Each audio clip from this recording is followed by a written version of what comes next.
কলকাতায় বিমানে শ্লীলতাহানি, ইন্ডিগোর বিমানে শ্লীলতাহানির অভিযোগে সহযাত্রী এবার গ্রেফতার হলো। অনুপ আমাদের প্রতিনিধি রয়েছেন, আরো জানাবে। অনুপ, কি জানা যাচ্ছে?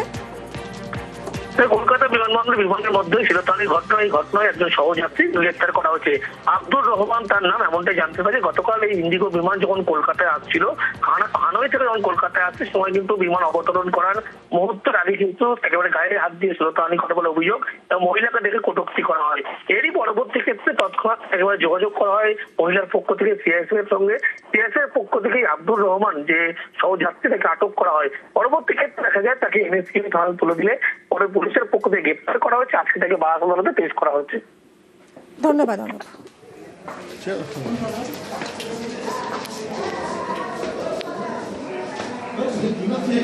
জাতীয় সড়কে অবতরণ করল প্রধানমন্ত্রী নরেন্দ্র মোদীর বিমান।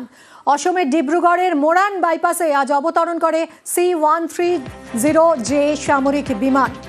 এই বিমানে প্রথমবার কোনো প্রধানমন্ত্রী জাতীয় সড়কে অবতরণ করলেন।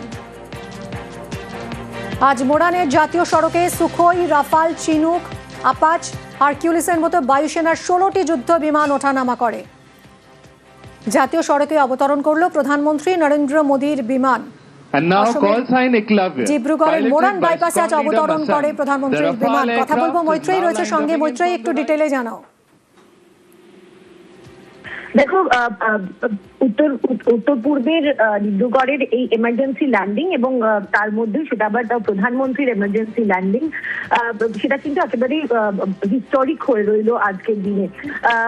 এই ধরনের এমার্জেন্সি ল্যান্ডিং ফ্যাসিলিটি সাধারণভাবে এর আগে দেখা গিয়েছিল যে নয়ডা এক্সপ্রেসওয়েতে এবং দেশের মধ্য অংশে এরকম এমার্জেন্সি ল্যান্ডিং দেখা গিয়েছিল, কিন্তু একেবারে উত্তর পূর্ব ভারতে, যে উত্তর পূর্ব ভারতের দুদিকে এমন প্রতিবেশী দেশ রয়েছে, বিশেষত একদিকে চীনের মতো প্রতিবেশী দেশ রয়েছে যার নজর রয়েছে সারাক্ষণই উত্তর পূর্বের রাজ্যগুলির দিকে, অন্যদিকে বাংলাদেশ রয়েছে। ফলে সেই জায়গায় দাঁড়িয়ে আন্তর্জাতিক বার্তাও কিন্তু এই জরুরি অবতরণের মাধ্যমে দেওয়া হলো। প্রধানমন্ত্রীর অবতরণের পাশাপাশি একেবারে সুখোই 30 থেকে শুরু করে যুদ্ধ বিমান একাধিক, সেগুলোও কিন্তু জরুরি অবতরণ করে ডিব্রুগড়ের এই হাইওয়ের ওপর, এবং যেটাকে একেবারে ডিব্রুগড়ের এই এমার্জেন্সি ল্যান্ডিং ফ্যাসিলিটির উদ্বোধন এবং ইন্ডিয়ান এয়ারফোর্সের এই এয়ার শো যে দেখা যায়, সেটা কিন্তু অত্যন্ত তাৎপর্যপূর্ণ বলেই মনে করা হচ্ছে। বিশেষত আন্তর্জাতিক মহলে বার্তার জন্য কিন্তু এটি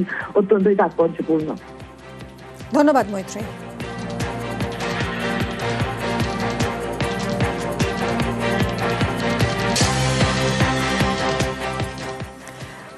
ভারতের প্রথম ড্রোন রানওয়ে নকশা দেখাবো আপনাদের। এই দেখুন, প্রথম ড্রোন রানওয়ে, ভারতের প্রথম ড্রোন রানওয়ে যা তৈরি হবে মেরাঠে। অপারেশন সিঁদুর থেকে শিক্ষা নিয়েই এই প্রথম ড্রোন রানওয়ের নকশা করা হয়েছে। মেরাঠে তৈরি হবে দেশের প্রথম ড্রোন রানওয়ে, ড্রোন এবং রিমোটে চালিত বিমানের রানওয়ে। অপারেশন সিঁদুর থেকে শিক্ষা নিয়েই রানওয়ে। অপারেশন সিঁদুরে পাকিস্তানে ড্রোন নজরদারি, রানওয়েতে উঠবে C-295, C-130 বিমান। রানওয়ে প্রকল্পের জন্য বরাদ্দ 400 কোটি টাকা। প্রকল্পে থাকবে 2টি বিমান, ড্রোন রাখার হ্যাঙ্গার। প্রতিদিন কমপক্ষে 4টি ড্রোন উড়বে মেরাঠে।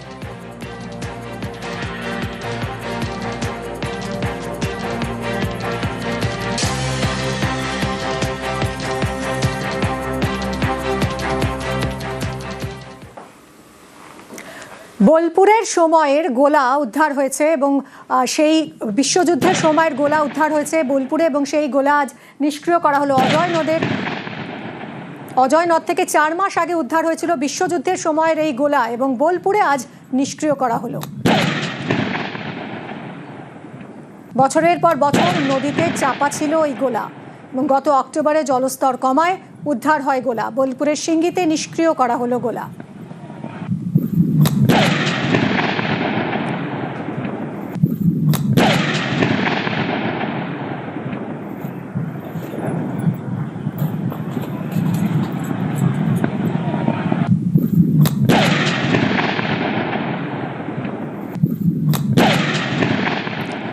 কথা বলবো ইন্দ্রজিৎ আমাদের প্রতিনিধির সঙ্গে। ইন্দ্রজিৎ, আমরা সেই ছবিটা দেখছি, সেই মর্টার নিষ্ক্রিয় করা হলো 4 মাস পর।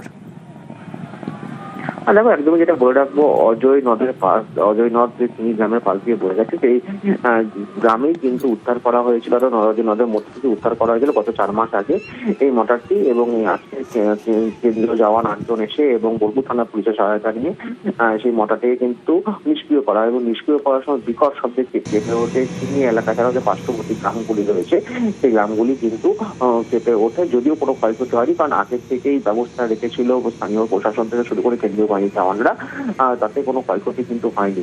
কিন্তু বলে রাখা ভালো, ঠিক যেই যখন এটা উদ্ধার হয়েছিল ঠিক 4 মাস আগে, ঠিক তখনও কিন্তু আরেকটি এই গোলা তখনও নিষ্ক্রিয় করা হয়। নিষ্ক্রিয় করার সময়তেই কিন্তু ঠিক এই যে মোটরটি, এই মোটরটি তখন একইভাবে উদ্ধার হয়েছিল, সেটিকেও একইভাবে নিষ্ক্রিয় করা হয়েছিল। এবং গত 4 মাস পর কিন্তু সেই মোটরটিকে আবারও নিষ্ক্রিয় করা হলো। ধন্যবাদ।